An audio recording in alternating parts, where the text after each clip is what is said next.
Hello everybody, and welcome to the fourth video about the ultimate thick paint category that I've created. And we're looking at brushes, and we're starting this one with brush number 9, and the name of it is, number 9 is Wet Stiff Bristle. Okay, so if we do our little, let me reset it. And if we do our little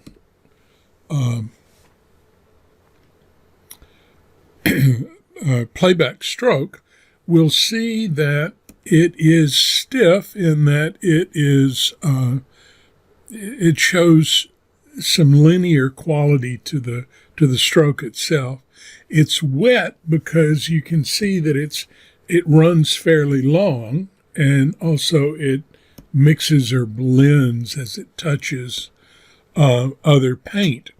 And you can compare it to number 8, which was that dry stiff bristle. See? And then the wet stiff bristle gives you a much longer stroke. This is real oily, real luscious in the way it feels. Next would be thick wet filbert. Now, the thick wet filbert is, I love this brush. It's more like a brush that you would do single stroke painting with, that kind of stroke. Let me take off playback and I'll show you what I mean. It would be something that you wanted to just make like if you were making a leaf of some sort. Now, don't forget that thick paint works with multiple colors. It samples multiple colors. So you can come to your mixer pad and have multiple colors selected. And I'm going to select a sort of a stroke of them. And now you'll see that it paints with multiple colors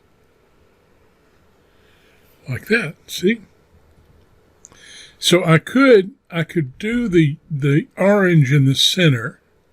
Then I would need to flip my brush and start again, and that would keep the orange in the center. And so I get a leaf-like form with orange in the center. So that's what I mean by a single stroke brush. And this brush, the thick wet filbert, is a little bit thicker than some of the other brushes.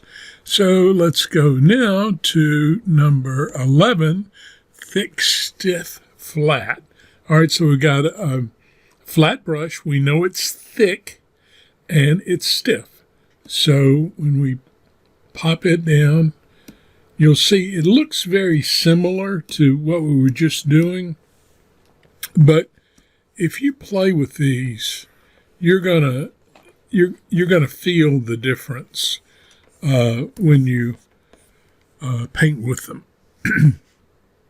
Okay, so let's go to the next one, which is number 12, and it's thin, stiff, worn bristle. Now, this one's kind of funny in that it gives you this sort of worn out bristle that, it's like a brush that's gotten kind of hairy.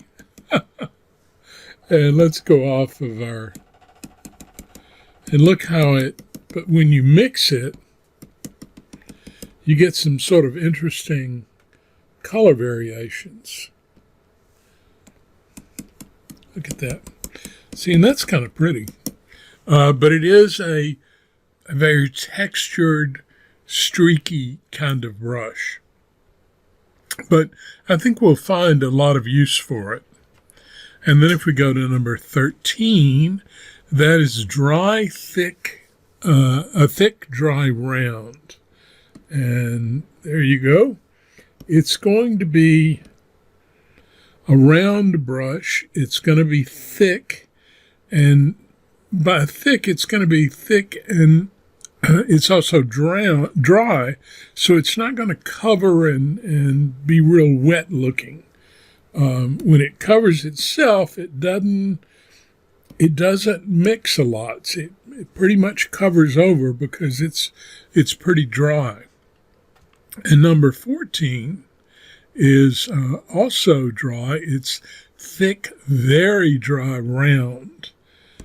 And look at that. That's going to be extremely dry. In other words, you're not going to get much paint with it. It's going to give you this sort of textured look over the top. Now, bear in mind that the texture is determined by the paper. So if I change papers, I'll get a different kind of look. And I'm going to start talking about some tips like that, but that'll be the last video that we come to. Okay, so we'll stop here, and I'll see you in the next video. Bye-bye.